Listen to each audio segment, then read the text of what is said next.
Fóturin hann. Han hevur ilt føturnar. Ta sast av fótunum.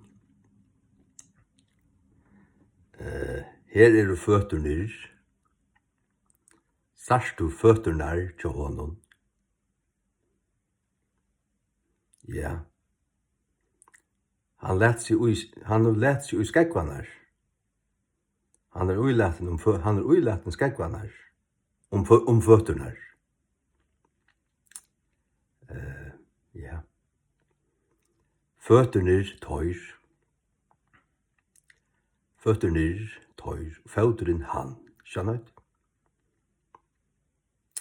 Og folk som ikke doer alt dette her, det er ikke å slippe å få og pregg i folkeskolen, så slett ikke student eller noe som helst.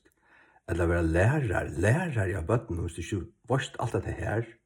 Hvis du ikke doer hatt det lukket som av fingrene og hever det ut der. Så er det gengå 3 år om at du skola, den kleine.